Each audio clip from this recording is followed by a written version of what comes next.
the assistant guy, I started and cornered streaming. him. Yep. I figure her office and her lair are probably similar, because, you know. She took the glowy orb thing from the Arcana and put it back in her lair. This was mine. It's like literally like a desk tchotchke. It's just kind of just there. It doesn't do anything except for when you hit it in the right place. There's a secret compartment and there's like nothing but chocolate in there. Because we all have our vices, and Fioriel totally. Oh, I forgot to pick up chocolate to fucking test the mold out. God damn it. So during the stream of Annihilation that Wizards of the Coast had for their new book, Yeah. they had a contest with Loot Crate where you entered, you can get a free D&D themed Loot Crate. So I entered because why the fuck not? Except I won. Oh my! So I got a D&D t-shirt, which is pretty fucking cool. I have like a D&D whiskey stone, which is going to its new home. Oh, the sometime. big mold. Yeah. Mold? Yeah, so I have the D20 mold, and it's food safe, which means I can make chocolates with it. Yes, you can. So I'm going to get some chocolate and some Nutella and some peanut butter and test out making. See, I have one of those. They're fucking amazing. I'm so into that. They're good chocolates, Nick. Yeah. Okay. So I love you, Mike. So for ready to go, I will do a quick little minor recap, and we can descend into madness. Yay! Surprise, motherfuckers! We're playing Call of Cthulhu now. So last time on The Fallen Returns, you guys were recovering after a really tough battle. Yeah. You guys had a nice long rest where you're like, cool, all these wounds and bullshit status effects are now gone. Huzzah! And afterwards, you guys start to try to deconstruct the magic circle, but not in like a hipster way, where like, this is the deconstructed magic circle. This was mostly a, we don't want this fucking magic here, so we're gonna move it over there. Where you guys got up to close to the focuses, and then realized really quickly that there may have been like Dao and Afridi and Marids involved, and they might have been put on the sort of compass points as if drawing in the watchtowers, which when I told Jolie, she had the best reaction. Because she knows. Happy Solstice, kids. Yay! Promise no black magic this time. So you guys managed to, through a brilliant magic wielding by the professor and Alice, reverse the spell of trapping souls so that instead it released all the souls that had been bound in the hollow. So now this hollow is clean. So the hollow is now clean, which is fantastic. So that the Taknel and Shaolun could have wonderful, wonderful discussions on who the fuck gets the city, because it's technically Shaolun's. Taknel can suck it. I would like to point out that like half of the party was running away as the hollow was cleansed, thinking that they were gonna die. I mean, it was legit. That would have been a lot of dice that I would have had to roll. I'm It's just so saying. far east. East Talrun, Best Talrun? Well, that is where the black malls are anyway. Anyway, so afterwards, you guys decided to get the fuck out of Dodge. Said, hey, Fiora, we're kind of crashing your place. So she's like, feel free. And so you guys popped over, in which you guys figured which banners you can call in, what, phone a friend, who's going to show up to this awesome demon-ass kicking party that you guys are going to be throwing. Fioriel's like, I can call in my kids. And you're like, you have kids? And she's like, yes, I do have kids. And then, apparently Old Man Jenkins was, she's like, I can call the old man and see if he wants. You are all like, throwback! So, What else? And then you decided that, you just remembered that the dwarves had essentially said, lol, demons are your problems, nubs. And so you guys are like, we should pay them a visit, but, trying to figure out if you want to be diplomatic or if you want to pay them a Sicilian visit.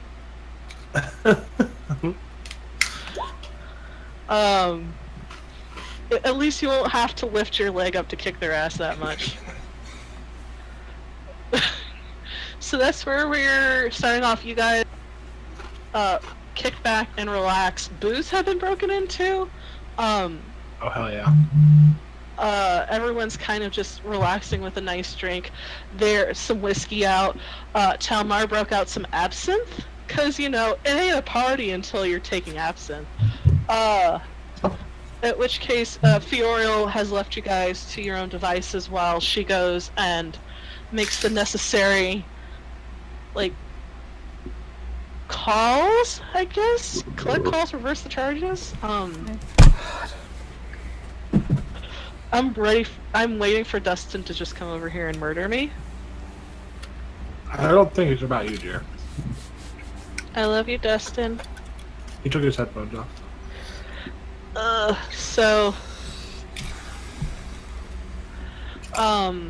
So yeah, you guys are resting and relaxing. Is there anything you want to do before the next day? Not that I'm aware of. I don't think so. No, I'm I'm good. gonna be writing in my journal and possibly sending a letter. And check in with my sister via the stone. Okay.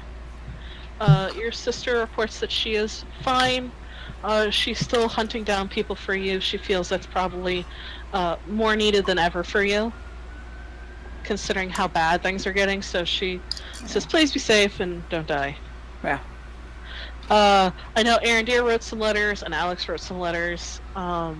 So unless you guys want to do anything the night before, you guys legitimately, for the first time in a while, are sleeping in a nice feather bed. It's one of those things where it's like, oh shit, my body's not used to this. Where it hurts for a little bit until you settle into it. Yeah. Because it's not stiff like you're used to. You're used to kind of sleeping on hard ground, constantly moving forward. You wake up to wonderful smells of breakfast. And you find that Fioriel is totally not being a mom and making breakfast for everyone. Because she totally does not have this impulse to mother people. No, not her. So she has a really nice tea and a very ornate, elegant teapot for the professor. She has some wonderful selection of breakfast ales and wine and coffee for those who need it, and she's made everyone food. And you guys sort of tuck in and settle down. She even has a little mini plate, and by mini plate I mean actual people-sized plate of bacon for Mariah, because she knows.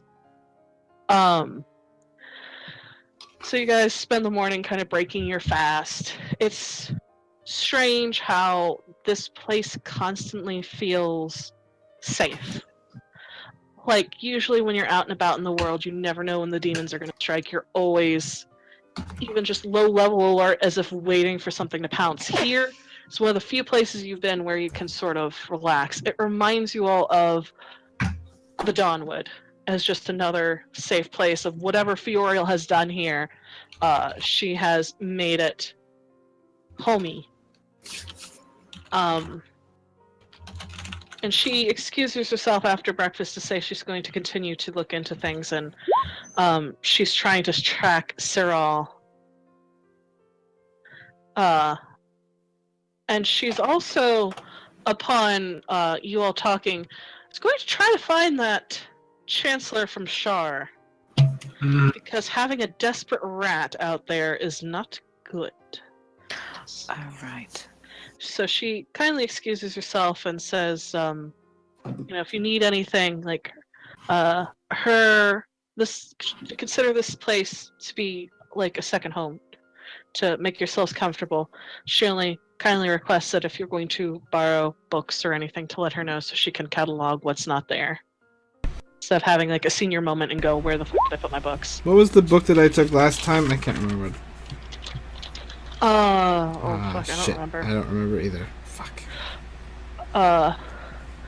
There were lots of, I think it was it Illusion Magic? It was Elemental. That's right. Because I wanted to look into the magic that I saw at the thing. Yes, there are several books there. Furiel gives you free reign of all of her books. And she says if you want to borrow, take any with you, you are more than welcome to, Professor. Okay.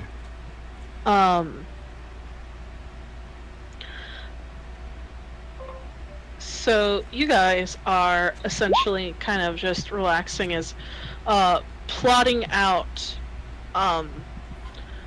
going to Mythigar and what you guys is there anything you guys want to do today? Oh, sorry, you go. Just, we don't have to actually do anything. I just want to ask, we're here in Furiel's lair where we know there's a Sphere of Annihilation and we have this creepy direct contact mirror for Tenebris. Do we want to just destroy it? Beautiful. I ask the group. Right. Did we figure out that we can actually touch it? We just have to, like, it has to be activated another way. From what I remember, yeah. I still think it might be a bad idea to have on our persons. The mirror? Yeah, I'm okay with getting rid of that. Are you guys talking about the mirror? Uh-huh. Yes. No. Yes. Wait, yes, the one that like The little hand mirror. The little hand mirror. Alice says that you really you have to willingly contact them. It's not like one of Demorial's mirrors where you just kind of come in contact with it and automatically activate because surprise bitches, because Demorial's rude as fuck like that. Tenebris is very much a you approach me and we'll talk. So you can handle it just fine. Just she kindly requests that you not hold the mirror and say his name at the same time unless you want to talk to him, in which case go right ahead. She might put up some like wards to protect you. I Yeah. think my vote is to destroy it. Right. I don't know what we'll gain from talking to him. I don't really either. Nothing but Although more there are questions. people who are craftier than I am. Sorry, did I just talk over you, Charles? That's all good. I'll just go cry in my corner now. I don't know, it was just a thought while we're here. Well, it makes more sense to us. We should destroy the fucking thing. All it's going to bring is more pain, questions, and... Go away, computer. We are not up. We are not fucking restarting. Ugh. Sorry, I had a brain aneurysm and started talking about things that don't exist. Okay. We could say that we asked Furiel to do that for us. I don't know how Sphere of Annihilations work, and we should just move on. She kind of goes and she looks at. She's like, I can go put it with the other one. How does if we touch Spheres of Annihilation? I will not do that because that sounds bad. I will probably go take care of this. The mirror, as soon as you show it to her, like her face hardens and her normally like sky blue eyes turn to almost this steel, and she takes it and sort of says that I will take care of this for you all. Thank you. Of course, bit of foul magic this is. Ugh. How tacky. And she kind of goes off to go take care of it. On the way back, Arendir. Yes. Poof, poof. You have 2 letters in response. Arrive within about 10 minutes of one another. One is from your mother, who she is, thanks the gods that you're alive. Please stay safe. and mentions that Orin has arrived. Oh gods. And that that things are good. Gwaine is good. Aw. And yeah, apparently he has not shut up once since they left Geist. That all tracks. The other one is from King Elishor, and mentioning that you've cleansed the Hollow. He writes that he cannot thank you profusely. That you've done not only a great deed for Shalloon, but for a great many, that you've helped recover a lost bit of history that they thought would never be able to be rebuilt again, and that this is going to be a delicate process, but as soon as what's with the demons has been dealt with, he's going to enter talks in with the Empress about reclaiming not only that city but the land in between. But when this is all over, he plans to reward you for this great gift and service that you've done your people. Wonderful. About this time, you guys are like, all right, we got rid of those nasty things. You guys are about to relax when you all hear a voice just booming from one end of the lair, and you hear, "God damn it, woman! The lair's too organized! It's a lair! You're supposed to have piles!" I think our old friend is here. Our old traditional friend. Old. I get it. You all see this crotchety, curmudgeony old man just kind of bent over on a staff, and you hear click, click, click, click, click, click. Just long hair, just pulled back, white beard just kind of brushing against his knees as he's sort of walking. Fucking typical of Fiorio. You fucking Balasir invite me over, and then you don't greet me at the door. You don't offer me traditional hello. No, it's old man Jenkins can find his own way in. And he stops as he sees you all standing there. I say greetings in his full name. Hello, sir. In Draconic. He looks so pleased. Like, he puffs up a little bit. Oh, you whippersnappers. How are you doing? You're all alive, except... Let me see, where's the little one? Oh, she had some family things she had to attend to. Ah, yes. You! And he kind of picks up the staff and sort of pokes it at you, Alex. Not hitting you, but in your direction. Yeah. Who are you? Half bows. Alexandrine Eliza Leon Darcy at your service. That's way too poncy for me. I'm gonna call you Alex. Yeah. She called me Alex. See, I am called R. Jenkins here, but everybody calls me Jenkins, or at least they did till I got old. Now it's Old Man Jenkins. Hi, Old Man Jenkins! It's Old Man Jenkins. Good to see you, Jenkins. And it's good to see you all too. So how's that shield treating you? Great. Talmar I've used it to go first in combat many times. I've used it to get a jump on my enemies. Wrong shield? Oh. Corin, See, why are I you thought for talking a about? second you were talking to Talmar, but then Talmar wasn't here. Is he talking to me? No, he was asking in general. Talmar just wraps his knuckles against him. He's like, it's a bit of help. I can't do a good Kyle impression to save my fucking soul. Oh dear, my throat's getting sore. Just correct us about something historical. Tea. So he goes, well, good to see you all alive. I heard you all been causing quite the fucking ruckus everywhere. That's what we do. Like, First, I hear about this United Tal'Ren under a new king. And then I hear about Eleonora is sort of sitting there getting all together and letting the Tal'Renians through their country. And I think someone masterful had to fucking organize that, and he kind of looks at you, Professor. He's like, and then you fucking go fight in Shar, and then all this other fucking shit. You kids have been busy. We have been meddling quite a bit, yes. We also just cleansed the hollow as well. You might say we're meddling kids. I was enjoying my retirement until you meddling kids interfered.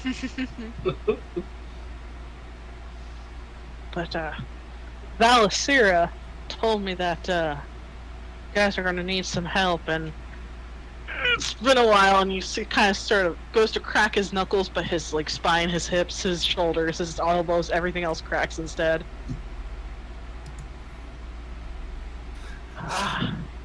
It sounds like when you take an empty water bottle and just, like, squish it. Yeah, it's really deeply unpleasant. And, you know, it's really weird considering that's not his true form. Yeah. He kind of goes, it's been a while since I had to fight. I think the last time I did anything was back during the War of the Lich Queen. Yeah. I suppose you all ain't asked Bellantine to join you. We're reserving Bellatine's help for emergency. But we do have a way to bring her to the forefront. Oh, that's good. If need be. Can't wait to see the demons shit themselves with a bunch of dragons and an archlich.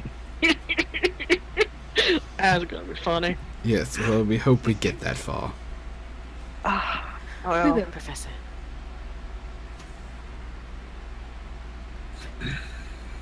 That laugh was amazing, Snicket. I think we mean to head to Mythagard next to ensure the dwarves are on our side as well. well, that's probably a good idea. From what I've heard, they haven't done nothing but put their thumbs up their asses. Do you have any tips into dealing with the clans of Mythgar and... They are very prideful and independent and stubborn. So if I would probably, why am I going into the southern accent? I can't tell you. I think I've been here for too Oh, fucking sweet God, it's just like Mystara. long. It's just stuck here all over again. Oh God, no! Don't get me started. Alright, so, I would appeal to their sense of pride. I think you all are good. You all are good at that thing where you unite peoples from different nations under your banner. You guys got this. I mean, as far as I know, you got the... Oh, God. Oh, bang, oh, man. I can't stop! What is it? There is one of the clans. He is, well, there's one clan. They're eccentric, but they're good people. So I think the Starstones. Yes. I think we know we're them. familiar with the Starstone. You are. You know one of the Starstones because you talk to him every time you go to Valen. London! That's Lyndon's family. Oh, And I have his last name written down. and Dustin is familiar with the his niece. daughter, yes. Oh my. Raquel's in the Citadel. So I recommend there's one other clan that I think would be amenable. Is, I think she's still in charge. She was last time I checked. Vistra Firebreaker.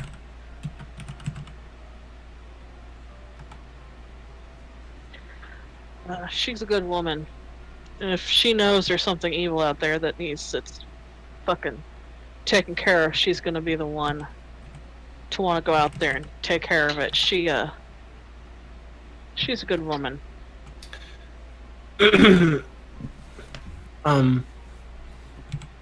I don't know whether or not to ask this in character. Snicket, Yeah. you just okay. So like, how does like the clan system there work? Is it like they have a council of where all the heads of their clans come together and they vote on things? Yeah. In like typical dwarvens. Okay, cool. It is. There's the head of clans. Kyle dying in the background. Yeah, that sounds awful.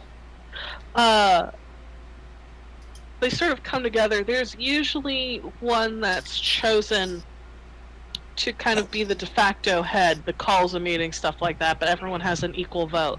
It's supposed to ensure that everything is kind of as fair as it can get. Even successor for clans are chosen instead of being hereditary. So there might be someone who, is lord of sort of the head of the clan, but, none of his children are any good, so instead he chooses, like, a niece or a nephew instead. It's supposed to, the best person for the job is usually forward, but as, it goes with life, there's metric shit tons of corruption everywhere. So, you guys would know a fair amount of this.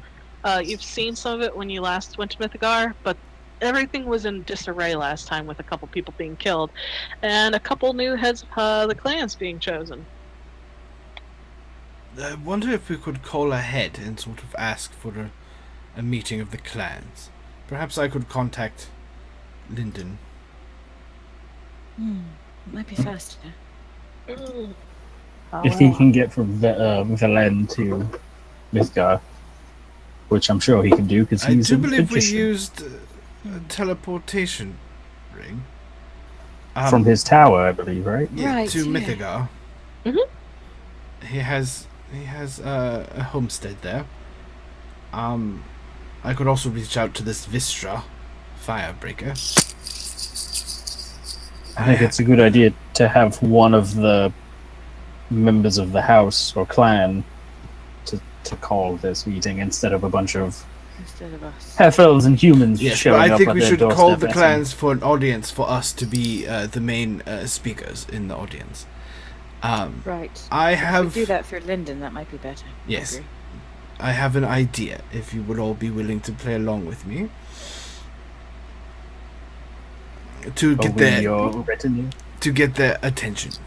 Well, if you want to be my retinue, I'm sure you could. I could put on my finest robes, I suppose. Can I wear a cool hat? Why do you need a hat? I don't know. I never wear a hat, and I Well, gotta wear. I suppose if you find one that fits with your armor. What was your plan, Professor? Well, it's a little more detailed than a hat. I think we need to show the dwarves. We need to get their attention. I'd prefer for it to be a surprise to you as it is to them, in sort of just shock value. I suppose I could let you in on it. At this point, I trust you, Professor, so... Well, I'm just saying that I have an idea. Dwarves are hard to move. And I think perhaps, maybe, with the help of everyone here, we could work on a way to get their attention. Connor? Yep. Could you do me a favor? Could you help me find or chisel? We'll ask Fioriel if it's okay. Or we need to find the largest rock we can carry. Is anyone good at artistic things like carving? I have a basic understanding of black. I spent years as a blacksmith professor. I can carve whatever. What you I carve. need are some small figurines representing your country. Toknel. And then the demons.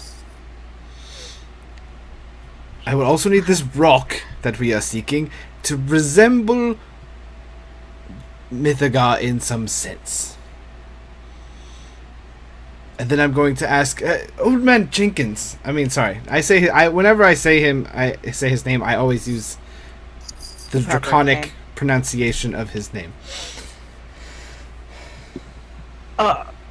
Yes, sir. If I'm correct, Gold Dragons, fire is your primary weapon of choice? He grins and he just kind of slowly nods. And I imagine one of your age and your stature has a fine control of that usage of fire. Oh, I would certainly hope so. I mean, sometimes things kind of don't work as they should when you get older, but But yes, think I we still understand got it. that quite. Yes. Muscles and all, they just don't God work damn it. right. Yeah. What I'm looking for is some help in making this rock as brittle as possible with fire. I think I can handle that. Yes, I want it to look strong, but I want it to be brittle.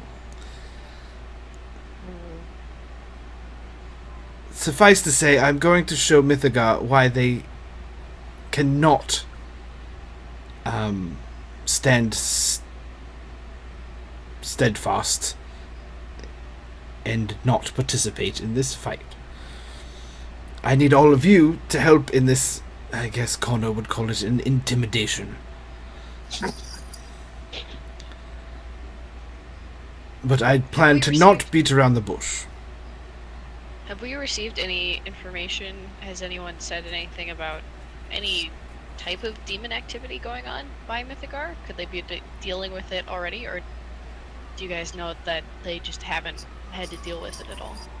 I guarantee they've had to deal with it. They may just be They had some internal struggles, they did during the moot. There were some people killed. and that was slightly demonic, Yeah. but I don't think they really know the full force because they've been... But we also hired a buttload of mercenaries from Mythagar, who all came and fought for us in Shar, which was all demons. So, and that information is, I feel like at this point, pretty widespread. Oh, exactly. Thank you, Corin. Talrun still holds all those contracts. Yes. Gotcha. Mm-hmm. Yes, well, mercenaries are one thing, getting the clans united is another. Also, Hopefully the mercenaries have spread the word. there's also something we can fail to. I mean, we're not failing. We can go after their money. Talrun holds a huge contract. When we were in Mythagar last, I had them start forging dwarven steel for Talren to be armed for this coming conflict. In dwarves, pride and money, that's what they run on. Well, I will go with whatever anyone else suggests then. Well, what I'm saying is, your idea of intimidating them is going to work. Again, we're hitting them in their pride. That's what they need. They can't believe that they can stand against the storm alone, because we can't stand it without them. Well, I mean, also on that end, we can argue that, if everyone's killed by demons, and that's all that's in the world except for Mythagar, who are you going to trade with? I don't know exactly where the professor is going with the big rock. I'm assuming it has something to do with shattering, which I fucking love that idea. I think all of these can come together and bring these points up to the dwarves and then make a fucking huge point with whatever the professor has planned.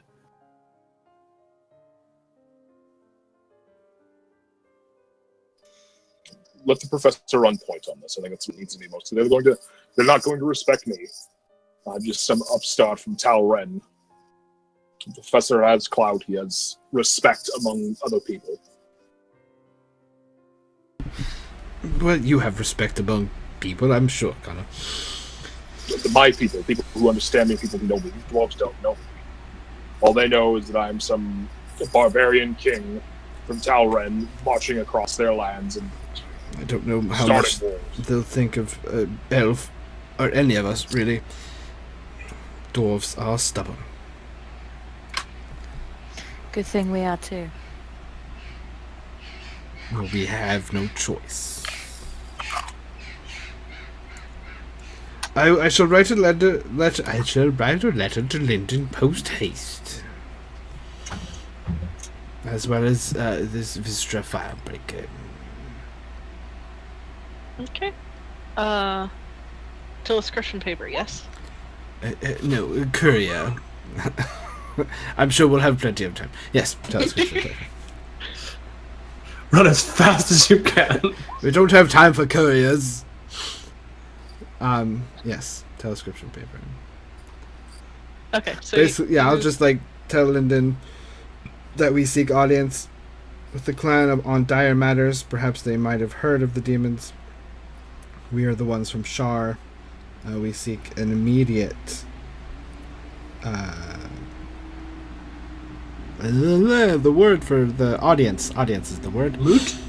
Moot? Seek an audience with the clans. Council? And I will send a similar letter, but with more fancy greeting.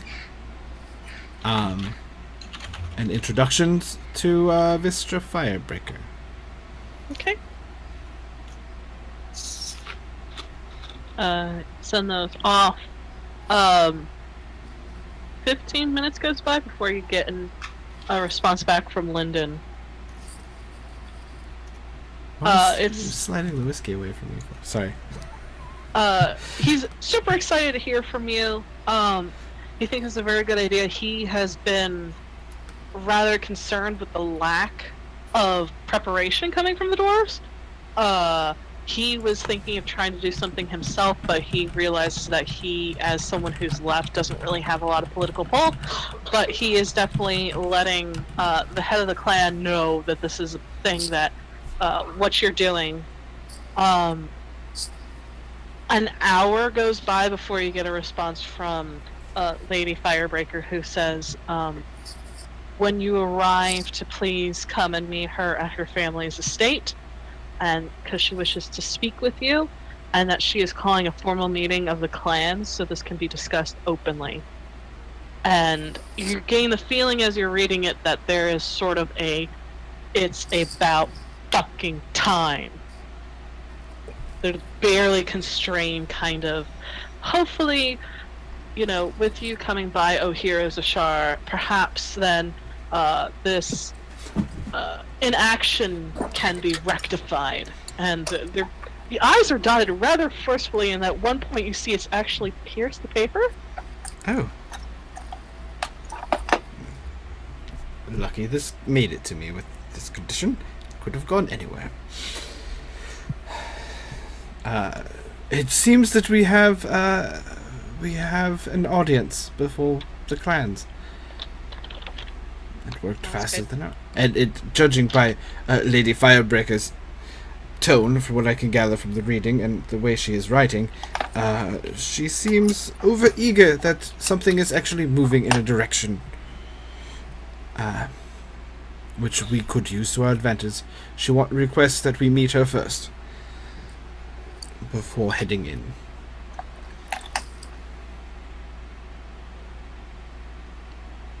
So, Sounds good. there we go. Absolutely. The plan unfolds. Now, Connor, help me find a giant rock. I'll help rock. the professor.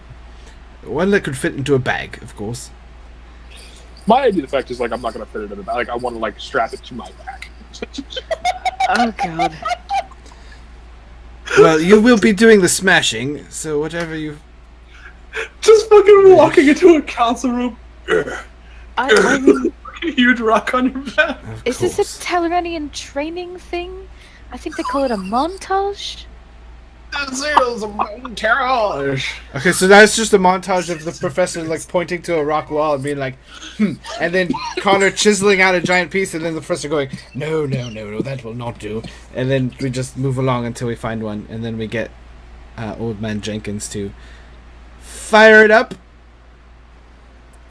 We carve a little bit of weak points in it. Mike, you ever play in a game IDM? You get inspiration for that. Well done. When you ask Jenkins to breathe fire, he briefly turns into this ancient gold dragon. Alex, this is a giant, gargantuan, ancient gold dragon. His scales just sort of gleam as he kind of delicately puts his hands off and poof! Just enough fire to weaken the stone. He kind of looks pleased with himself, and Everybody has singed eyebrows just from the tiny poof. and you hear, "Good God, man, get your ass out of my face! Come in my home!" And just, Furiel returns and Dragons are salty. Sorry. We did ask him for that. no, it's quite all right. It's just you watch as Jenkins is kind of just wiggling his butt a little bit because he knows it's annoying her. It's like, fine, be that way. All right. Well, I am continuing to try to find Saral and that little rat. And nothing but I wanted to stop to check to make sure everything is going here and how your plan was going. I mean, it's going. Oh, I was just happy that was the best verb.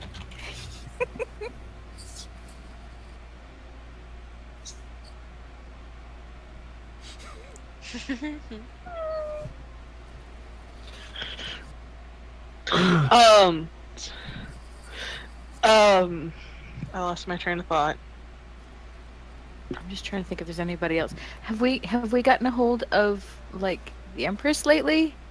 We have a list, and I point Rael Okay. towards a giant chalkboard that has a bunch of things Oh. written on it. Right. It looks like this. Not that you can read all of that, but we have these many points of things that we have to touch base on. Okay. But right now we're dealing Am I with reading all Mythica. this? Like, No, is there anything you need me to do? Mythica is our first point. We need to make sure that Okay. they're on board before we start shoring up the other pieces on the board. We did make a conspiracy board. It was a beautiful thing. Nice. Do Nice. any of our spellcasters know darkness spell? Or can they learn it? No. If you find me a scroll, I could learn it. I can probably learn it, but I think I have to wait until. I can Because only here's do what I'm it. thinking. So, like, so the rock gets smashed, right? And that's the Mythgard crumbling. And then you cast darkness, right? And make it super dramatic, like the whole world has ended. And then I can cast sunlight, and then the professor can say the last of his speech. Like, Well, and then. I mean, I big don't necessarily thing. have darkness, but I do have minor illusion. Well, I we can could probably put at out all the least lights do in the that. room, but maybe they use those funky glowstones. Yeah, I have I minor mean, illusion. I am all can for a probably- little touch of the dramatic. I can probably create like a shadow or something. Oh, it's a sorcerer with warlock or wizard evocation. Yeah. It's Say, darkness sorry, my is drow has evocation. it, Hmm? Darkness is evocation. Apparently. Nice. Yeah, and I can't. Well. Fioria, you don't happen to have I'll a just scroll of cheat darkness stuff. lying around, do you?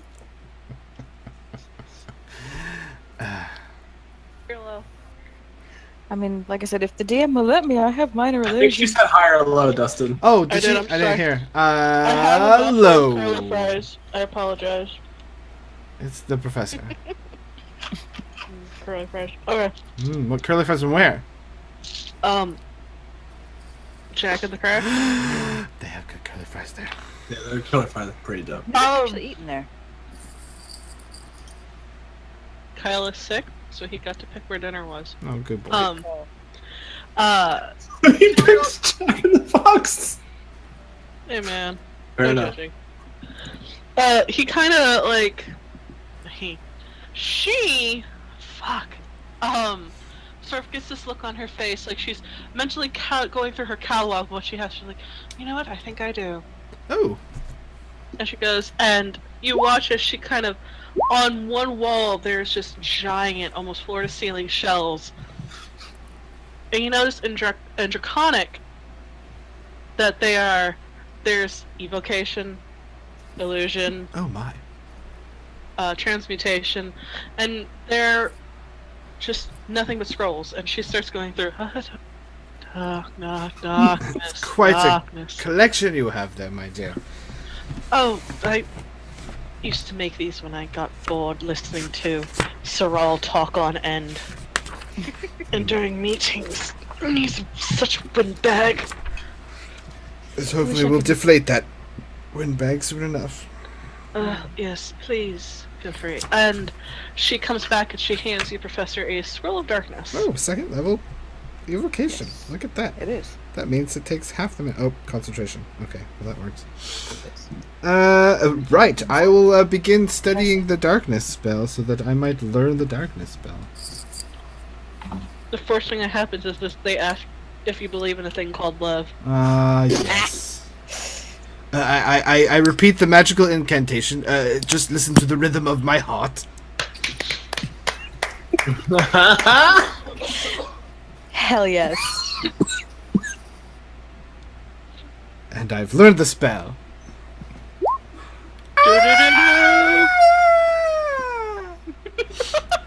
Whoa, what the fuck? That's what it's called. It's called daylight, not sun. So, Sunday is different. you learn the spell, and Fiorella goes, "Well, that sounds like a fantastic plan.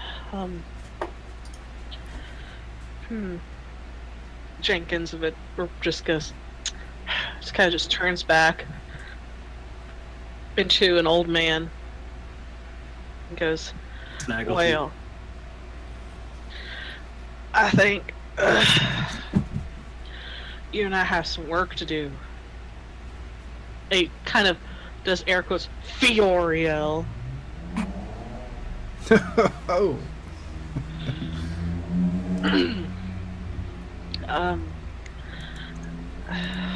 We should probably start doing well. I will contact the Empress personally and ask her about what's going on, the state of things, and perhaps advise her a bit more.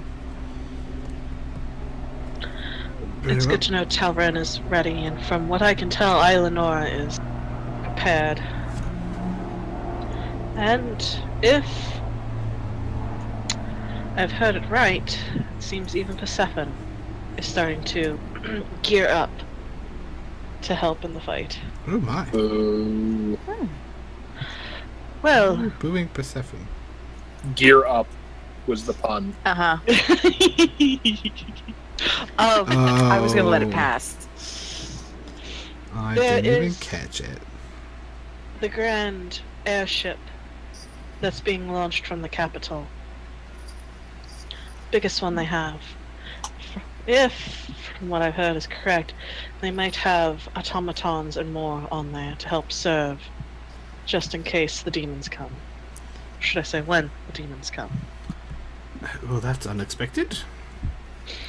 But not unwanted. Well, it seems to me that a couple of very well-respected voices have raised up to tell them that this is not a threat that should be taken idly, and that Persephone can carve its course, its future, through standing up against it. Connor walks away. Connor walks away. Yes. I mean, Well, at least this time we get to see it in chat happening. Instead of just like all of a sudden, Connor isn't there! Goddamn sneaky bastard. so they go back, and Fioriel just goes, "Please, let me know before you head out." Very well. Of course. So is there anything else you guys would like to do while in Fioriel's lair?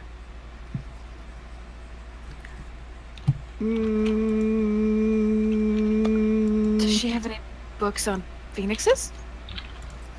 She Ones does. that are a little bit more easily readable than the ancient one that I have? She does. It's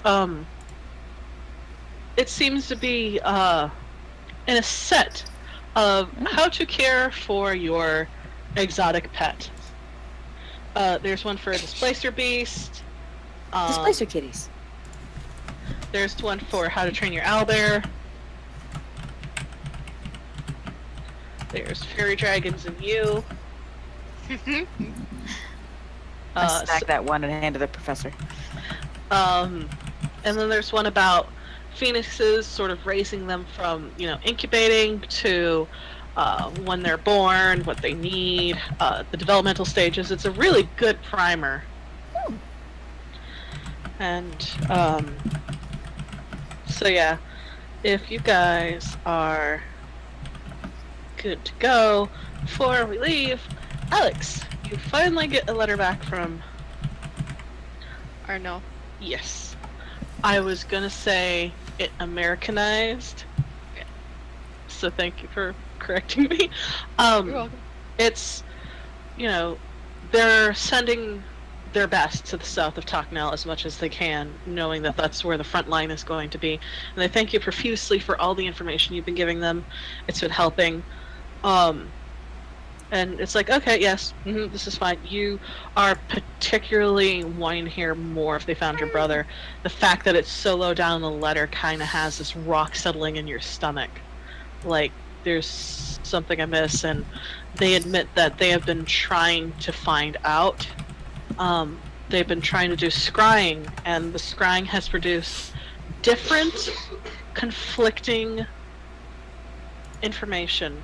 They'll have sometimes two people scry at the same time and get two completely different images. No.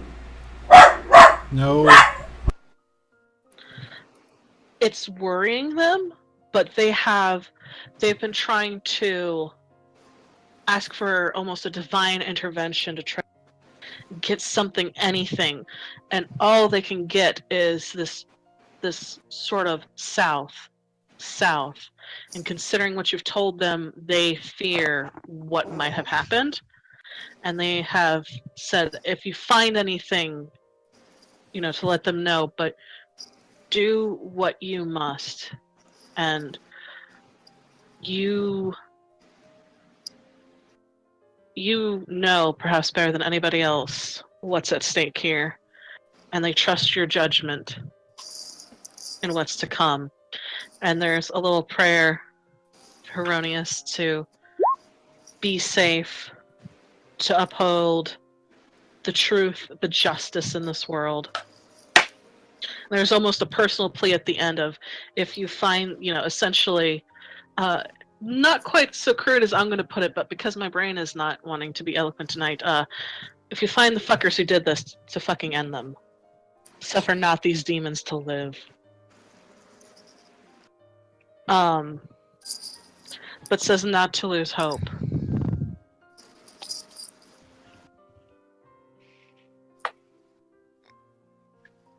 I'll nod and put it in my pack. Furiel, make sure that you guys have plenty of provisions.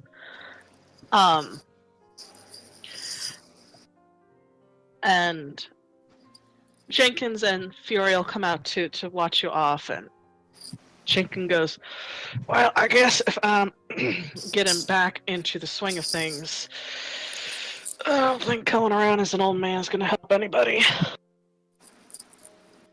And you watch as his form shifts from a crotchety, bent-over old man. He sort of straightens his back, and he is now standing about 6.5 feet tall.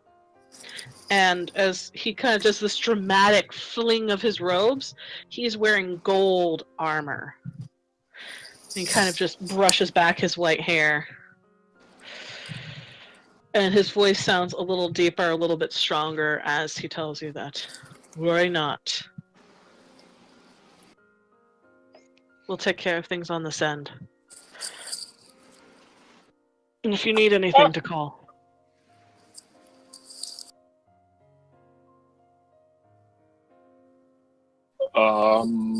So right before we leave, Connor comes back into the main room.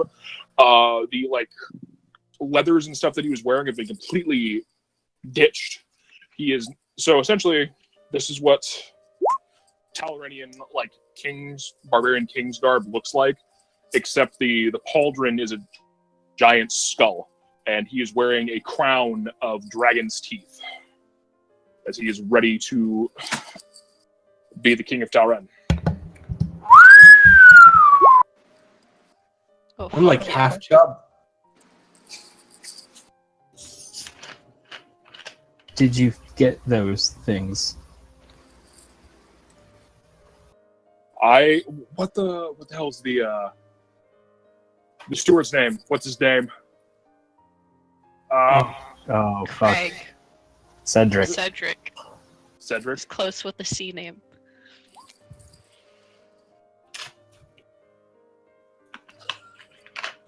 I had I had the steward send them over when we were discussing going into the guard. Oh man. You look very intimidating.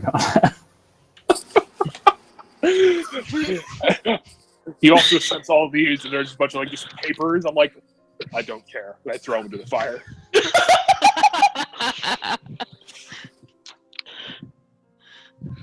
Yeah, I'm Y'all- sure those weren't important anyway. You hear a just, sigh from the west. I'm just feeling like as soon as we defeat the demon army, kind of just gonna go back and be like, I'm done being king now. Just like you could deal with the financial crisis that we caused. Actually, I don't think we're in a financial crisis. I think we're generating money through like refugees and like Yeah, and probably trade. Shar is probably helping out. Yeah, totally. Shar owes me us. Truth. Actually, Connor, you know that when you went back, you were surprised that the mercenaries that you employed to help retake Shar from the demons, Shar is now paying for them to stay in Talren under your command. So boom. Cause they the new king realized that you guys know what the fuck you're doing, and you should totally keep those because yeah, you guys can really like wreck some house with that. So Connor now regaled as the king of Talren. All of the countries will never be the same when we're through with this. Nope. It'll be a lot more. Nope. Gotta keep that stuff secret. Keep it secret. Keep it safe. For one, there'll be less doors everywhere. It two will be in a new age, I think, Professor. Yes. don't know. One way or another, this world is about to enter a new age. We decide whether that's dark or light.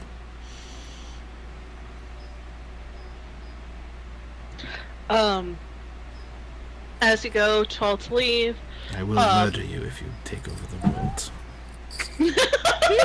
You guys sort of head out of her lair and heading towards Mythgar. I need everybody to make a perception roll for me, please. Rolling perception. Texas Why? just wants to crawl into my voice and not leave, and I'm not okay with this. I hear you. 10. Oh, I halfway through work shifts, I realized that North Carolina has crawled into my voice. I'm just like, what the fuck? if Kyle was able to talk, he'd probably give me shit for sounding southern. Oh, that's awful. Chris, Alex is preoccupied. Chris. Chris. Got some candy in my pocket. Alright, that's better.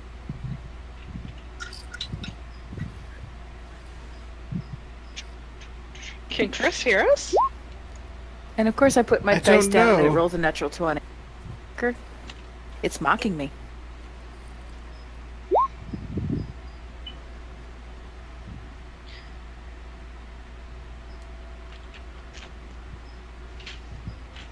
Chris? Sorry, I'm having Discord problems. Are we rolling percent? Yes. Yes. Yes. Yes, we are. I was wondering because I was like, we all started. The cars are going, Chris, and you respond. I'm like, oh dear. No, I couldn't hear anything for the past like couple. Oh, I'm sorry. No, it's okay. What did I miss? Perception missed- check. Everything. We beat the game. We won D&D. You guys want D&D. Okay, alright, so, Connor, Alex, oh my god, Jolie, that's disgusting. I have a plus 15. So Professor Rael, Arendir, and Karin, you guys notice as you're walking out, you make it a little ways down, when you notice kind of behind you see movement in the trees heading towards Fioriel's lair. Movement. Trees. Is it Bucky? Does it No, look they like already- it's large or small by the movement of the trees? You get the feeling that it is two separate entities moving. One seems to be fairly large, the other one seems to be sort of less large. Almost of a medium persuasion. I know, that's really descriptive, right? It's less large. It's smaller than large and a lot smaller than gargantuan. Like, it's bigger than small and smaller than large. So it's But- medium. I think it's probably the That boy. narrows it down. I thought they already came. Mm, I don't remember. Never mind. I thought they had too. no, the only person to have arrived while you were at Fioriel's was Jenkins. Oh, right. Well, we all expecting someone. I turned to Telmar. Is that Bucky? He kind of focuses, and then you watch as he kind of just sighs. Nope, that's Bucky. And Talmar mentions that, seems they picked up a friend? Oi, Jonathan! Arya.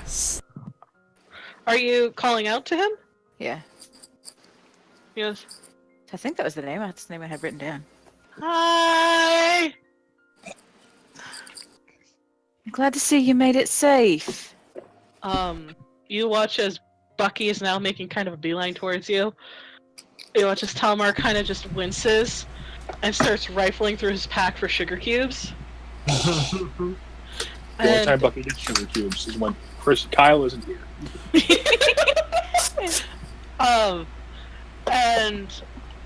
Jonathan looks a little worse for wear, but seems relatively in good spirits since you guys saved him from certain death. And there seems to be another person completely, like, wrapped in what seems to be a, like, sort of dull, beaten up brown cloak, and is just keeping pace with Bucky. Show us. Who are you? Pulls the hood back, and you see a beautiful young woman with silver hair kind of just spilling out and eyes the color of a stormy sky. And she kind of just smiles and goes, "So, you all are the Dawn's Graces, then?" Who's asking? I am, obviously. And you would be? Oh, that's helpful. She's Fioriel's kid! She points to Corin. "Oh, I like that one. He's very sharp." I could see it in her eyes. I saw terrifying power that could melt me in an instant. She, I am Zina Lokian. You can call me Zina. Can you spell that, please? Thank you. It's a pleasure to meet you then, Zina. And it's a pleasure to meet you too, Professor. I've read your books. Oh, you have you? I don't meet yes. a lot of people that have. Oh no, I am quite well read. One might say I am a voracious reader. Did you happen to find any mistakes in them? Errors? Well, no. Reading your books, I wouldn't surmise would be any mistakes, and I couldn't certainly find I any. knew it! That dream was ridiculous. We were all witness to the only 2 times the professor has been wrong. And they were Were we? all yesterday. Yeah, exactly, Connor. Oh. I don't even remember being wrong. I have it written down. It was 10:59 last week. She kind of smiles with this sort of, just looks completely comfortable, like not even at all phased at how heavily armed you all are. And she's like, I found this one riding through the woods towards my mother's lair, and I figured I would escort them just in case, because there are demons about. And last thing we want is for you to get gobbled up by demons. Isn't that right, Jonathan? Jonathan was horrified. There was a cheek pinch with that, wasn't there? Oh, there was. Oh yeah. Pinch his cheek, and he kind of just like nods. He's like, "Yeah, I don't want to get eaten by demons. No, getting eaten by demons is horrible. If you're gonna get eaten, there are much more fun ways than that." You ain't kidding, kid. I like her. And she kind of just goes, "I would love to go with you all to. I believe my mother said you were heading to go talk to the dwarf. Yes.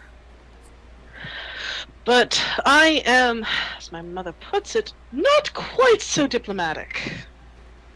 Well, you're looking at a party of mostly non-diplomats. Oh, I barely know what diplomat means. I'm you. a diplomat's niece. You are That's about it, precious. I like you. She looks at you. I have complete and utter faith in you, Professor. Thank you, Zinat. Please escort Jonathan in. Your mother knows that he's coming. Perhaps we could find a place for him somewhere. Reunite him with his family. Oh, definitely. I think my mother also wanted to see if he could help us any further, because he has been such a good help, and, you know, with the war going on, everyone should pitch in. Isn't that right, Jonathan?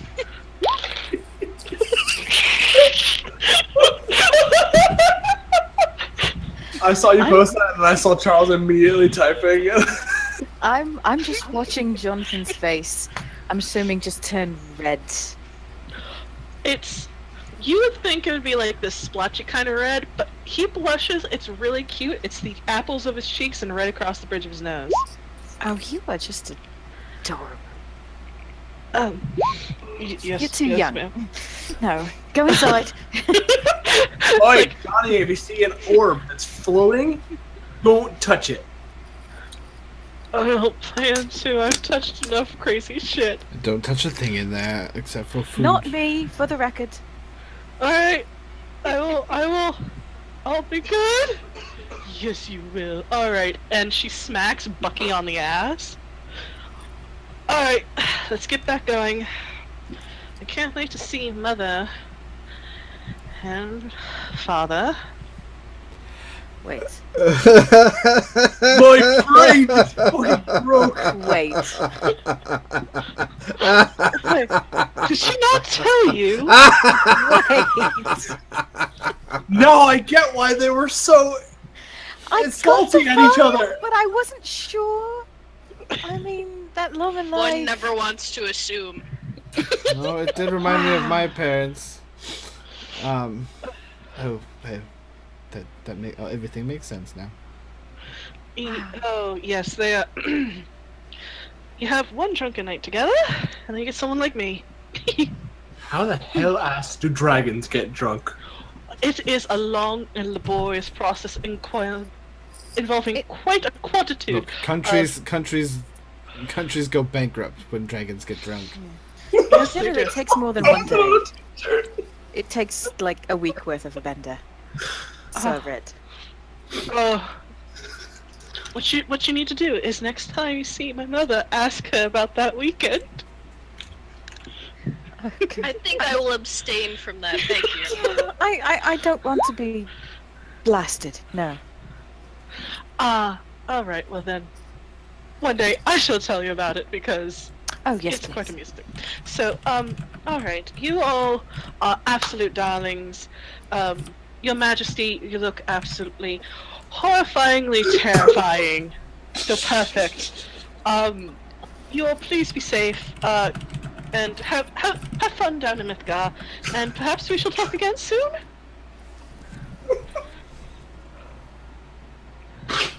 Aradir gives a bow. It was a pleasure. Oh, pleasure's all mine. Alright.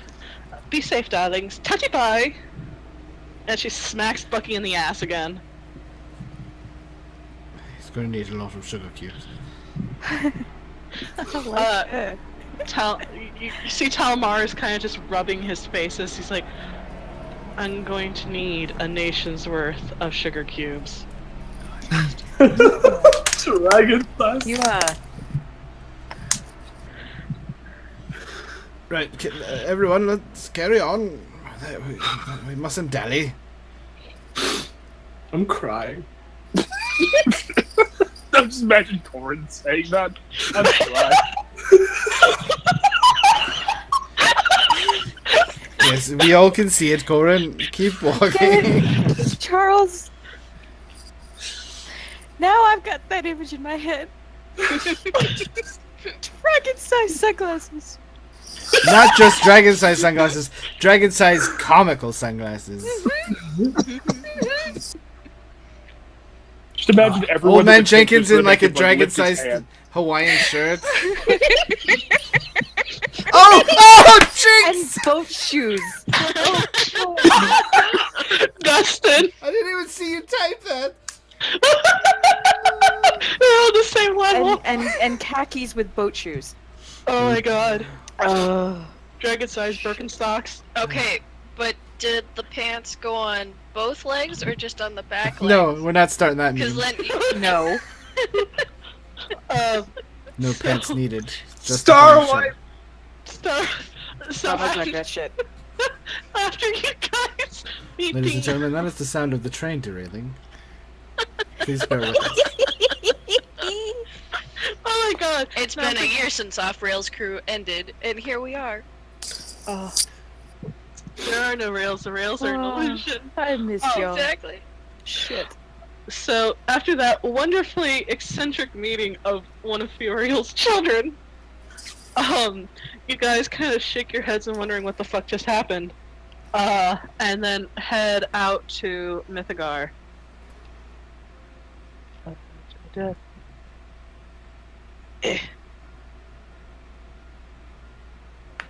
Dwarves ho!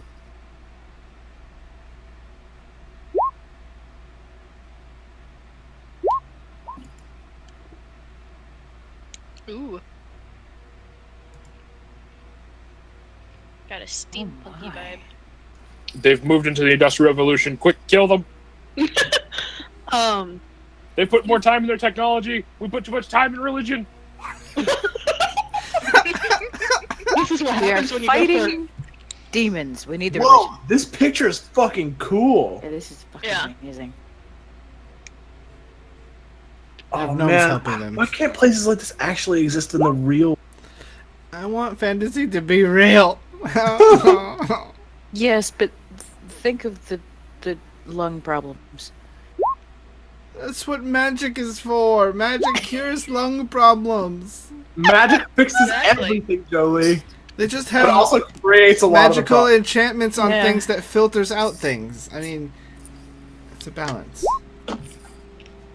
Any technology sufficiently Oh my advanced God, that's a appears to be water wheel in magic. the So, back? meh. Yeah, Ah, the first time you guys went to Mythogar, I didn't have the proper picture that I wanted. So yeah, this is they're advanced. They're not nearly on par with Sephin and the Tieflings because the Tieflings are the ones with access to crazy fucking technology via the I almost called it by its name, but you guys don't know what it's actually called yet. So it's the Ancient Glorious Empire. oh, Except I heard it in a dream once. You did hear it in the dream once. But I'm giving no credence to that dream because someone found an error in one of my books. And you know that's not true. not possible. You guys get to the front main gates of Mythgar, and you see that there are, before there were like 2 guards on duty, there are now 6. And they are standing out front, military position, back straight, eyes forward. there seems to be a little bit of a crowd gathering around, and you all start to pick up arguments as you could draw close of, why the fuck can't I go in? I have business in there. I have cabbages that need to be delivered. Do you want stinking cabbages? This is how you get stinking cabbages. You leave them out in the sun like this. Pardon me, Okay. cabbage vendor, coming through. I push his cabbages over. Oh, My cabbages! I know. I just wanted that. He goes to my cabbages as you walk by, and then sees the giant stone on your back. Connor goes, never mind. I'll stop and help him, and then catch back up at a run. He thanks you, and he slips you 5 gold. Sorry, he's a bit irritable today. Must be the He's- giant stone on his back. He can be irritable. He can. He can be irritable, and he kind of just takes his cart of cabbages and slowly backs away. So you guys manage to, as soon as you hear people calling of, like, you have to let us in. You can't keep us out. What the fuck are you guys, doing? This is unacceptable. Million Years Dungeon. No lemon grab? No lemon grab. Alright. So, you guys managed to... unacceptable. Yes, thank you, Justin. You guys managed to get to the front, if only because they see Connor with this giant stone on his back and immediately go, oh my god, Talrenian, and back the fuck up. I'm like walking just like right in front of him, with my nose up in the air. And they just like, not only is there a Talrenian with a giant stone on his back, there is an elf from Islanora. Oh, I've walking changed in out front of him. I've changed out of my war robes and I've put on my very, very, very, very fancy robes. Oh shit, yeah. So there. And my hair is like down. It's all down and cascading. That's not in a ponytail right now. I'm just wearing my armor, but I'm also wearing Ryal's purple hat. Yes, I have said he can use it. He wanted a hat, he can borrow mine. I need art of that now. I do. I need this. Oh man, I need to fucking. Okay, anyway, before I get distracted with more making notes of shit I need to draw, you guys, they spread the waters, but the guards in front do not budge. They do not even look as if they have acknowledged that you're there. So you guys walk all the way to the front doors. As soon as you go to start to walk towards the door, they start crossing their spears as if to bar you. You will let us enter. I am Velithriel Adar Shalendero. I have a meeting with the clans and Lady Firebreaker. This is my retinue. We are to meet with the clans today. At which point, there is sort of the one towards the back kind of reaches up and taps the side of his helmet, and you hear him talking in Dwarvish. I speak Dwarvish. I understand that. Me too.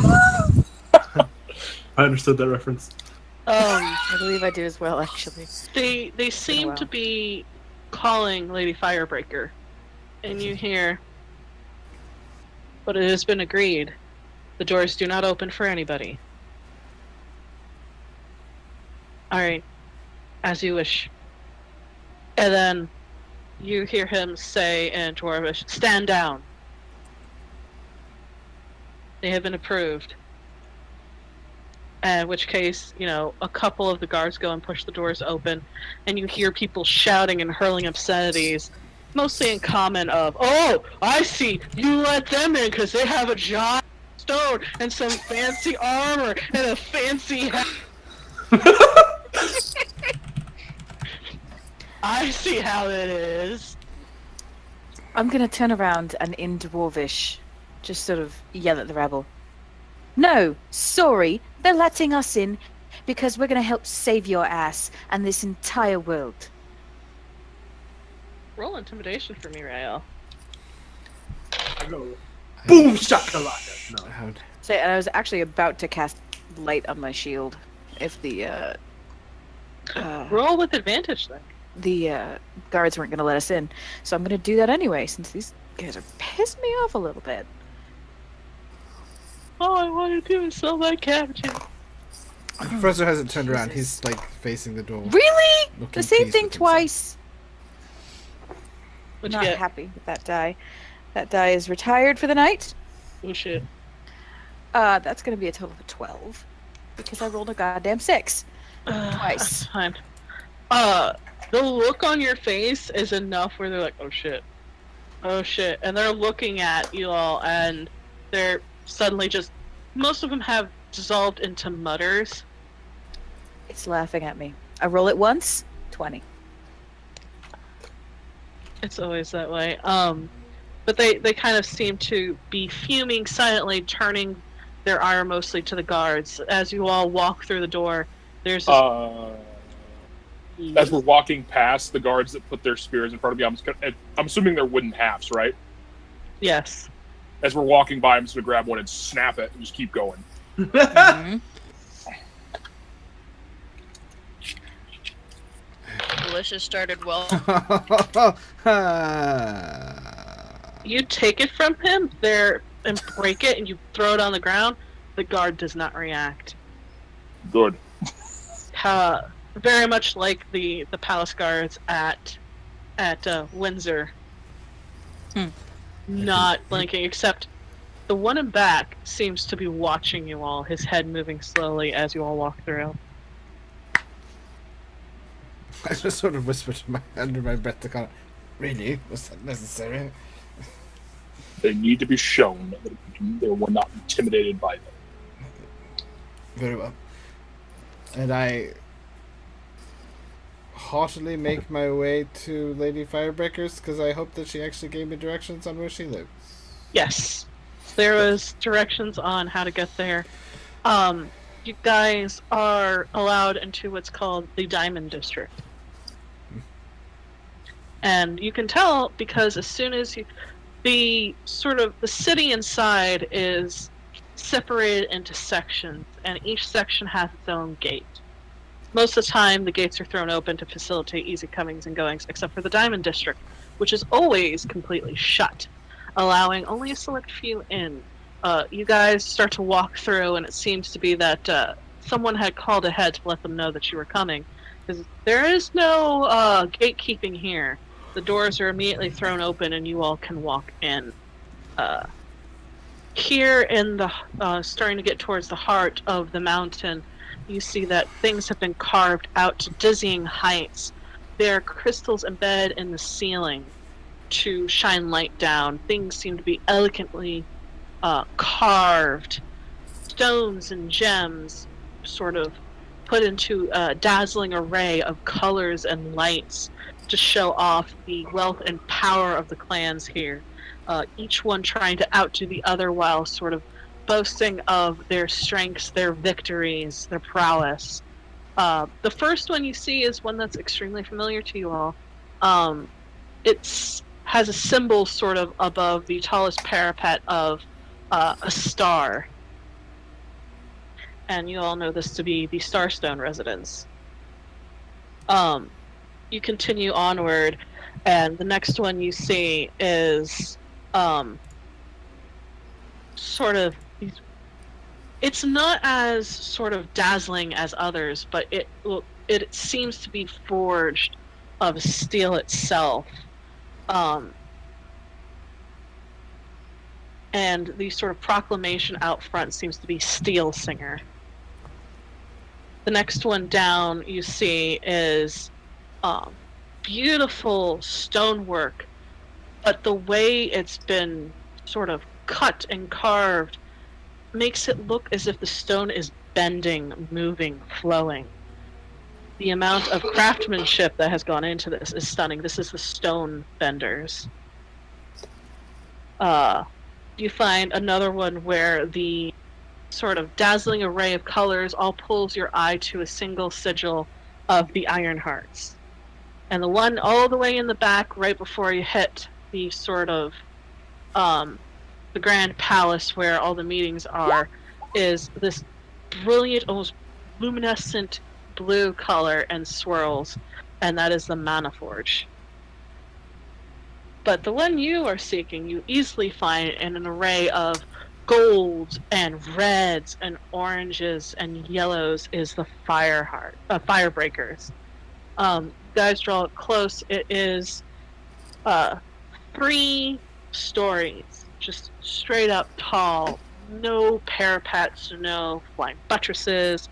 There is very little in the way of decoration here. It is very straightforward. It is strong. And the sort of wrought iron gates are thrown open as you all approach. And you're sort of left to walk up what seems to be a polished obsidian walkway up to the front doors, which are sort of wrought in bronze. As soon as you walk up, the doors are immediately thrown open. You see this gentleman dwarf, kind of beard liberally streaked with gray, and there's lots of beads of onyx and jet sort of interspersed with fire opal.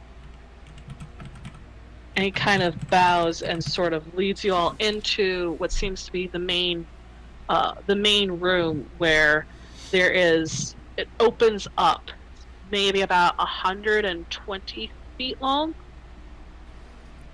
There are lots of tables and benches. Deep seat in the center, you see what seems to be a sword cleaving through a mote of fire. And towards the back, you see this tall, pitch black chair with rubies and garnets and fire opals all set in brilliant, elegant displays. And on it you see this female dwarf, flaming red hair pulled back into a bun on top of her head. She has a nicely trimmed beard and just sort of sitting there, and she has eyes the color of smoke. And she kind of stands up as you all approach. She's maybe 4 feet. She's fairly tall for a dwarf. And she is wearing rather plain looking but very well tailored clothing. And she kind of, no smile on her face, but not unkind, but very stern. As she kind of gives you an incline of her head as you all approach. She's like, "Welcome to my home." Greetings, and thank you for the invitation. Of course. Formalities aside, I would like to know. Sorry, I am going to be quite to the point, and I apologize. Lady Fireheart, Firebreaker, Lady Firebreaker.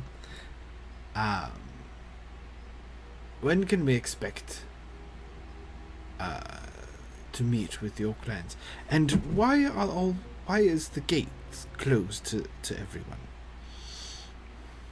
The council decided that we do not need to have our doors open with threats running around. Everyone seems to be convinced that the end is nigh. We don't need that in here. So some of them think. They don't realize that the threats that are going to come aren't going to come through the front door, right? They are advised that there are many ways to get in the city. The front door is probably not the first way they would go through, but some of my fellows seem to think that perhaps it will discourage anyone from trying. Did they actually say that? Some of them, yes. Wow. I have told them that there are the ruins of the old city below, easily accessible. We've been down there. So I have heard. But regardless, they seem to not to want to invite anyone trying to sneak in. So they leave the rest of their people out there to be devoured by evil is. Well, they hide within walls. To them, the needs of the many outweigh the needs of the few. If some die so most can live, that is an acceptable exchange.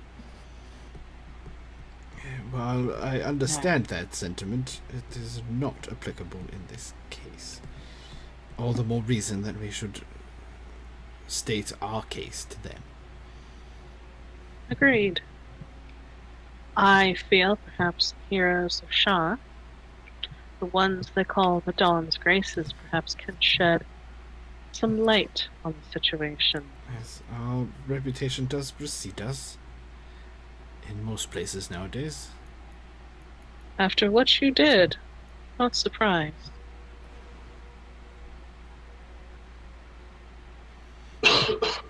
But we could add cleansing the hollow to that.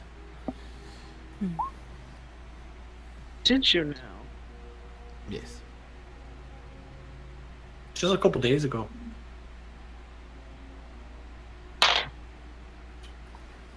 She kind of, her eyes narrow as she looks at you. She's stroking her beard a little bit, almost absent-mindedly. Goes, now that is a wonder. You have power to follow. Perhaps you do have power to convince the people that we need to prepare for what is to come. The least we can do is try. Well, anybody Otherwise- can ask. Well, you have me and Starstone. This is I- good. I trust Starstone implicitly. He's proven his worth. He's a good man. At least he believe- hasn't minded us barging in on him a few times. Are you talking about the Lordship, or are you talking about Lyndon? Well, I am talking about Lyndon, but he is a good representation of his clan. He is eccentric, but a good soul, nonetheless. But yes, the Starstones have been my only allies in trying to prepare our people for... I think if we have anybody else that could see reasonable, Stone Singer would be... Steel Singer would be it. Well, then let us not tarry and state our case at the soonest convenience. Lady, Yes. when the argument has been put to the council, what in the world could they possibly say that might have convinced them that staying here and walling up is a viable solution? This is our home. We have been here for time beyond memory. We can try to hold up, for they believe no matter what happens outside, the mountain will always stand. I don't think that's necessarily true. But they are loath to give up, to think that somehow the troubles from outside could be applicable to us in here. They are Okay. fools.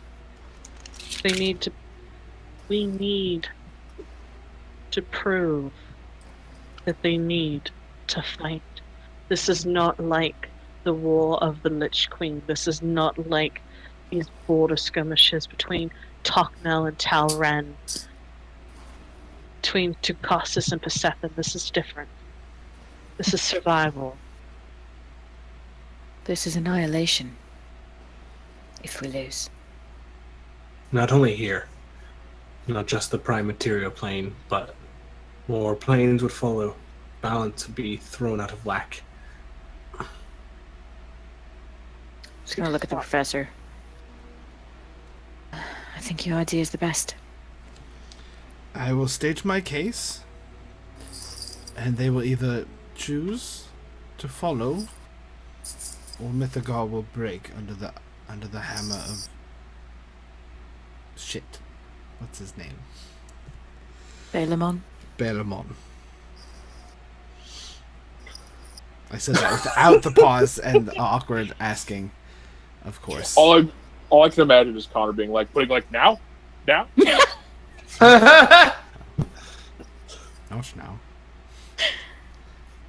now. Well, all I need to do is give the word, and they will meet immediately. I've told them to prepare themselves. Then call them.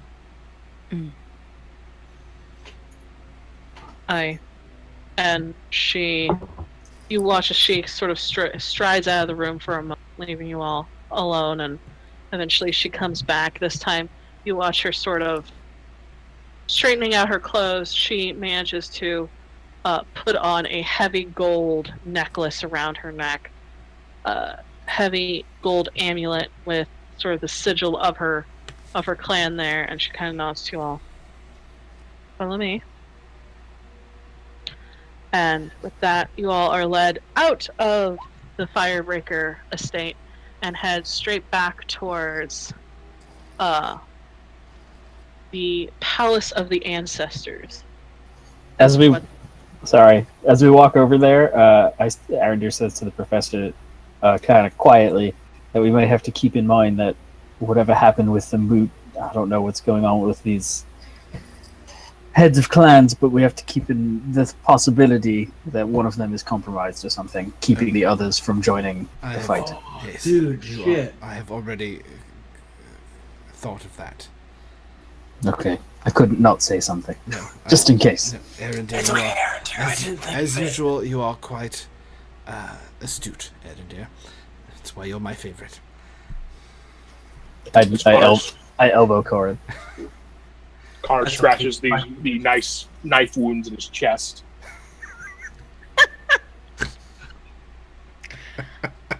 I said it so only he could hear it. Grandpa knows to whisper who's his favorite very quietly. I have a 28 passive perception. Do you pass me a root beer barrel? It had nothing to do with your conversation.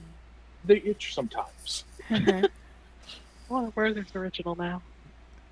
If I send it, I send. You are my favorite. None of you can hear it. Except for me, I know. Well, yes. So you guys are led out to what translates from the Dwarven language to the Palace of the Ancestors. This is quite possibly the oldest building here, save for what you saw in the Forgotten City below. It is very utilitarian until you go inside, in which there are tapestries and paintings and mosaics, and it is ostentatious. Professor just It's says, like we have come for the tapestry. Thank you, Dustin. I was just typing that. I love you, Dustin. Oh god. If you It- are it a looks Scottish as- lord, then I am Mickey Mouse. Okay, I'm done.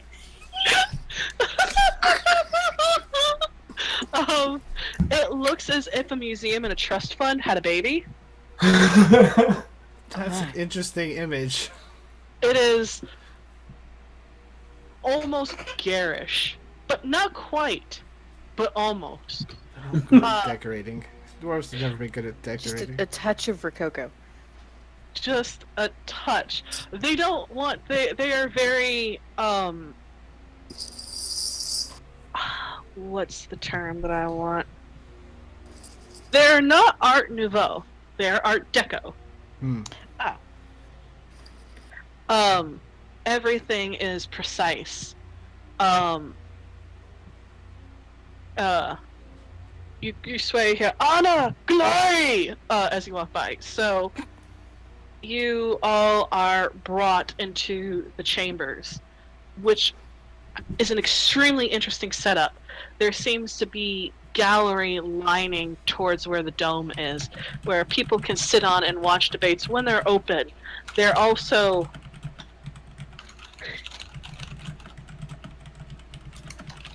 there are 6 stone seats set on the bottom floor.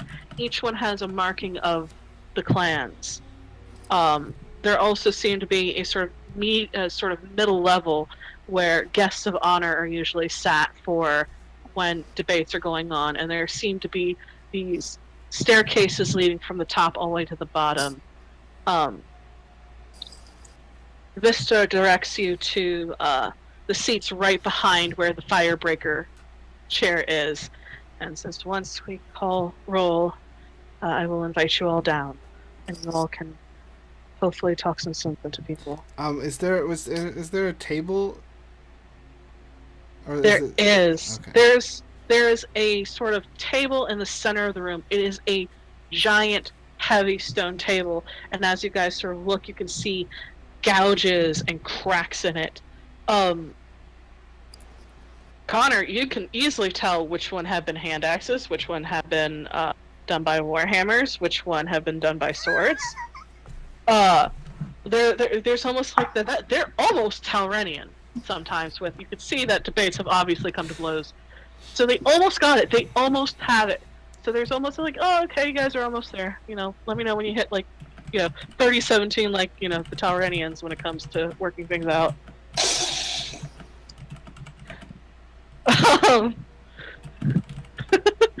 The pet rock needs its own seat. There's sort of benches, so there's you sit down. They're not the most comfortable seats in the world, but they will do. One by one, you watch as people file in. There's nobody in the upper seats. It seems that they have not wanted anyone to be in here. And there doesn't seem to be anyone other than a couple retainers following each person as people sort of take their seats.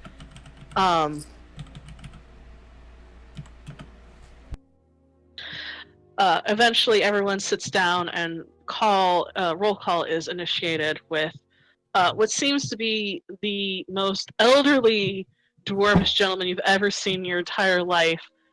And Connor, you swear to the gods above, Cedric has a brother. Just dwarvish, but you're getting that vibe, and it's kind of like, oh, yeah, this guy's got to be fun to deal with. You're certainly not sorry. Any paper he's going to give you? So he starts announcing them of Dane Starstone, head of the Starstone clan. Rurik Steelsinger, head of the Steelsinger clan. Vistra Firebreaker, head of the Firebreaker clan. Eldeth Stonebend, head of the Stonebend clan. Ostric Ironheart, head of the Ironheart clan. And Talnavor Manaforge. Yes, you actually see Lyndon sit in the middle level right behind the Starstones, and he catches your all's eye and he waves excitedly. So those are the names. For all you note takers. For all you wonderful people who want all that information. And as they finish calling roll, you watch as Ostric sort of sits up a little bit straighter in his chair, and sort of his eyes immediately lock onto Vistra and goes, well, you've called us. I assume there's a purpose to this other than just being obnoxious. Rude. And she stands up straight, not taking the bait, and goes, we are here because something needs to be done. We've closed our gates to the outside world, and for what? Nothing. The merchants are complaining about how much money they are losing. We are not exporting nearly as much as we used to. The forges go cold. But we do not take or receive orders anymore, and we call this security. The outside world, there is a threat, but holding up in here will not save us from it. We are not above this world and its concerns. We are a part of it. And if you will not listen to me, she points back to you all, you will listen to them. These are the heroes of Shah. Through their strength, through their light, Shah was saved from this demonic threat. They are heroes of Shah, of Toknel, of Talren, of Islanora, and of Ducasis. And she kind of stands back. I cede the floor to the Dawn's Graces. Fuck yeah. The professor stands up, hands behind his back, and strolls. That he looks to his companions and nods to Connor and Corin to follow him down. I follow him down, looking as intimidating as I can in my purple hat. Yeah, Yes. Connor follows it, like with the stone, and they. Thank you, Lady Firebreaker. Dwarves of the mountain, I am humble that you are receiving me today. But I come here with excuse me, sorry, hang on guys. I'm improvising all of this. I come here with our reputation, which, according to Lady Firebreaker, has preceded us. What she says is true, and that we have done. There is a darkness in this land, dwarves of Mythigar, that will swallow the world. Connor, if you please. Yeah, I'll like shift the gigantic stone off my back and set it on the table. Mythigar, and I point to the stone, for countless centuries has felt safe in the mountains. It has participated here and there, but you all put too much faith in the mountain. Me and my compatriots have done the unthinkable. And I reach into my bag and I pull out a small series of carvings that sort of look like barbarians, and I put it to the east. Talren stands united. Their king stands before you. Their king walks with us. And then I reach into my bag and I pull out some more like elvishy, fancy looking things, and I put them a little bit to the northwest. Sorry, yeah, I meant west, not east, of course. My people and the city-states of Islanura are slowly coming together. We are forging allies with people we have never forged allies with. I take out some more that kind of resemble Toknel and the Empire. And I put some more in the north with Shar. Shar and Toknel, for the most part, will be with us. But why? Why are we building these forces? Why are we forging alliances from people who, before these last few years, have been our sworn enemies? It is because of this. And I pull out something that I took from Fiorio that's sort of like just a big nasty looking thing, and I put it to the south with a thud.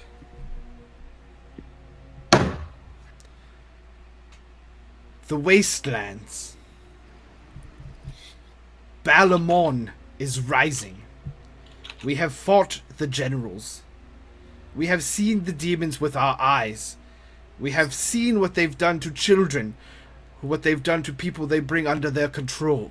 They have warped and twisted everything they touch, and they are trying to break him free.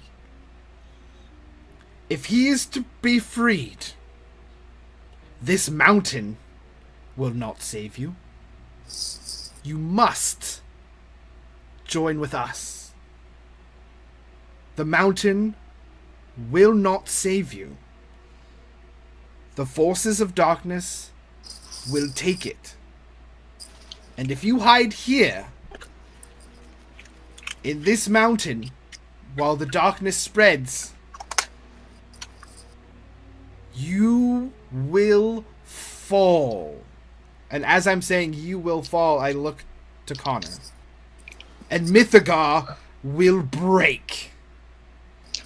I'm going to roll with I'm going to use my DM's advantage, because I'm going to try to split the table when I do this. Okay. Fuck yeah! And the minute he smashes it, I'm going to cast Darkness on the council. Okay. Alright, so is that just a straight attack, athletics, what? A roll strength. Alright, so strength, that's a 24 for that 19. You bring down the Black Maul, and you hit the stone, and it shatters into a million pieces, and it goes cascading over the sides of the table, and you watch as pebbles are dinging off the side of like chairs, and and your maul does not stop. It carries through, and there is this crack, this thunderous crack that resounds off the ceiling, off the walls, and it's enough to make almost everybody flinch. And as you sort of recover from the blow, you watch that the stone that you've been hauling all the way here is no more, and there is now a gigantic crack deep in this stone table that has stood since they founded this city. And you watch as Firebreaker is grinning like a mad woman, and you see Dane Starstone trying to just hide his grin. Everyone else kind of looks between horrified and just steely faced. And then blackness. And then before they can even react properly, darkness descends, and you hear people calling out. There's cries of, and like, then I sort of like yell, "But!" And I try and boom it so that everyone calms down. There is a chance that Mythagar is saved. And I cast Daylight. The light can beat the darkness if you join and stop hiding beneath this mountain. Or the world will burn in fiery darkness. You all are responsible for the safety of your people. And we are responsible for the safety of this world. And if you will not join us, then what hope do we have to save the rest? You doom us all if you continue the ways of dwarves.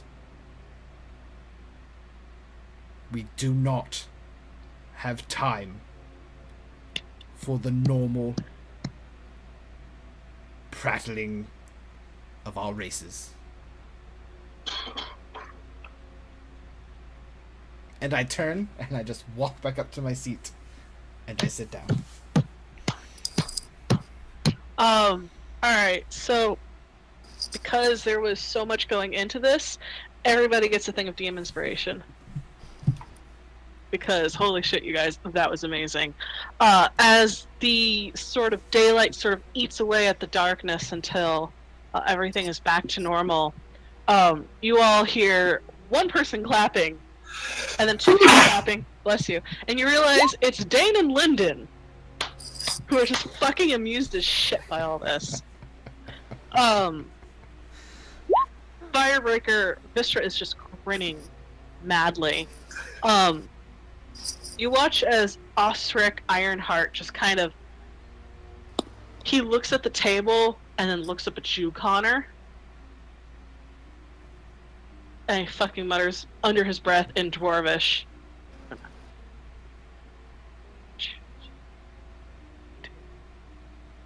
What was that? Why don't you speak so the rest of us can hear you? Table, I will need to fix it. Is it that big of a deal? You've made your point. It was foolish to think that perhaps we could survive by hiding like scared children, clutching at the mother skirt of the mountain. This will not do. This point, you watch as Monoforge stands up, clearing his throat, just stroking his beard. It's steely gray with beads of teal and aquamarine and turquoise, and goes, "No, foolishness is thinking we can go out there and fight whatever's out there. We don't need to risk ourselves, our people, for some foolish thing. Balamon, I've never heard of such a thing. Demons. Times are always dangerous and dark. So what if it is more dangerous now than it has been before? Such is the nature of the world. We thought the world was ending during the fucking war when the snow shields came by to try to destroy everything. Then there was that monstrosity, that undead abomination. We destroyed everything. We stayed above it. That is how we will survive." Maniforge. That's how you will die in this mountain. So what do you say? I'm slowly walking up towards him.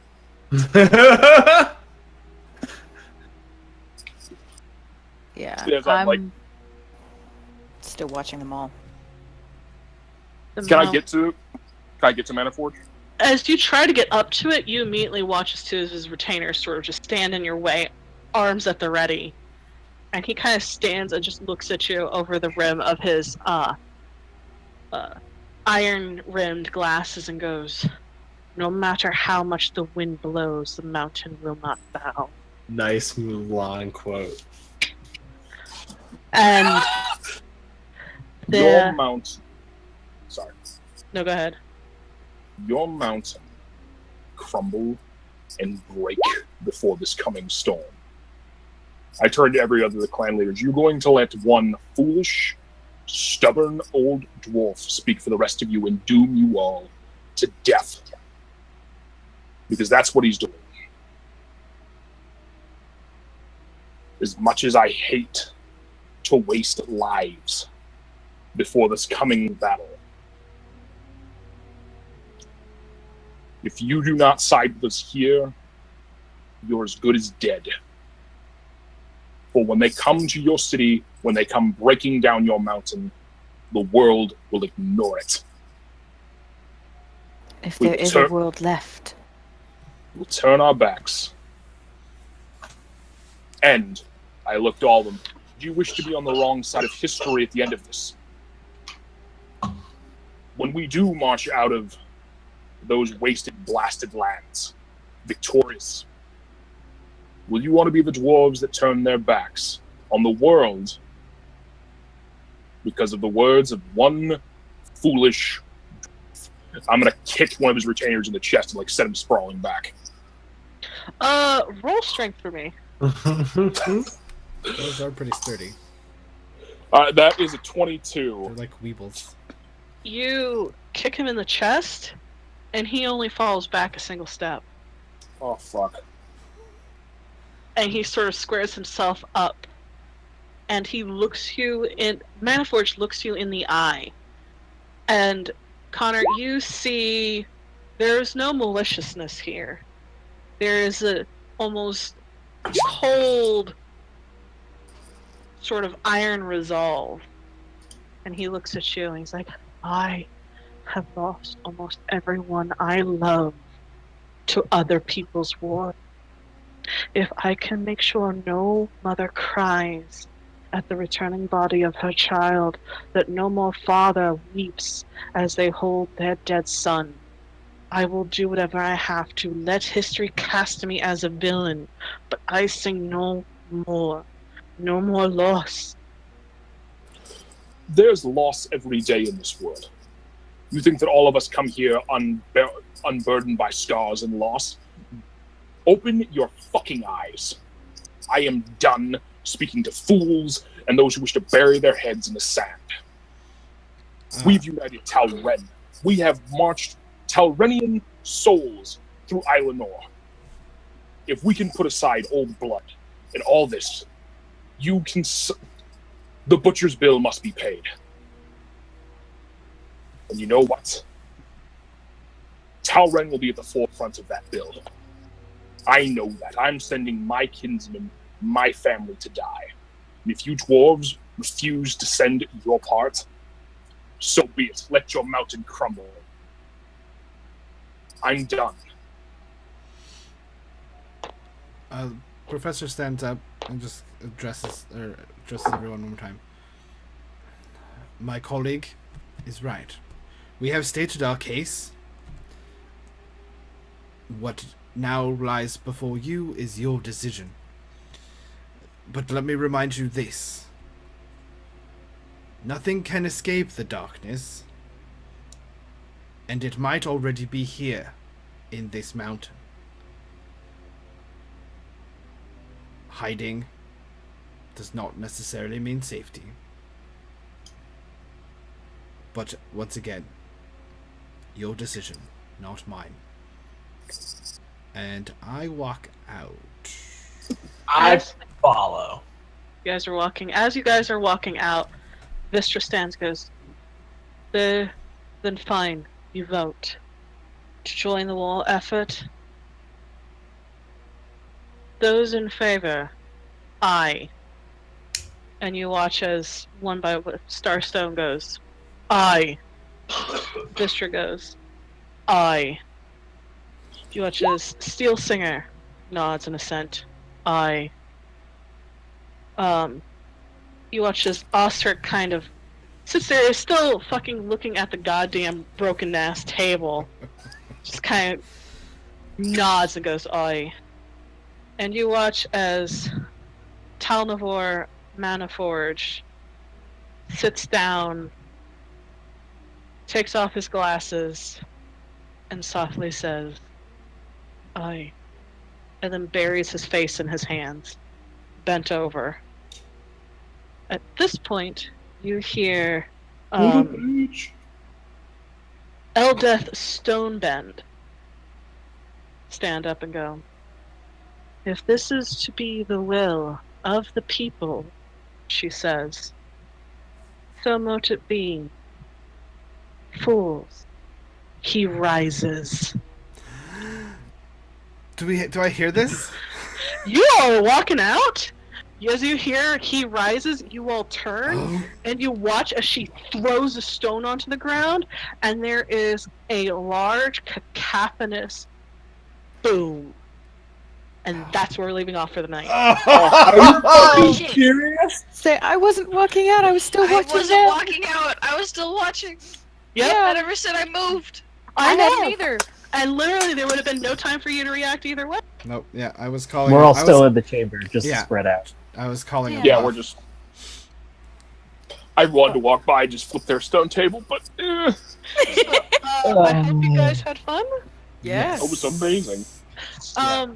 Okay, so that was really kind of epic. You guys did a really good fucking job with that setup. I was not expecting the whole plan of breaking the stone and the darkness and the light, and you guys really kind of fucking nailed it. And, I was like in the movie trailer when like some huge explosion happens and then they cut to black. so that was really good. Alright, when's the last time you guys leveled? It's been a while. It's been a while. It's been a while.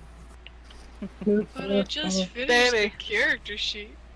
Maybe If only Talmar was here, we could have asked him to smell the air for evil. level up? Yeah, no? I really wanted to elbow Telmar, but So with that, you know what? Level up, motherfuckers. I get to pick one. Level 8 spell. Oh shit! So I hope you guys had a lot of fun. Always. I can teleport as part of my action surge now. Which means I can Or to go up in cleric. So, You gain the yeah. ability to teleport up to 30 feet to an unoccupied space you can see when you Oh, use your action shit. surge. You can teleport before or after the additional action. Dusty, I also have 8th level spells now. Guess who just broke 200 health? Oh shit. Oh man. How do? That is crazy sauce. I adore and you we're- guys. Do I take another feat, or do I up my AC? Jesus. What do you have? I'd bump my dex to 18, which would bump me to 19 AC. Oh, I Yeah, should stop but what recording. feats do you have?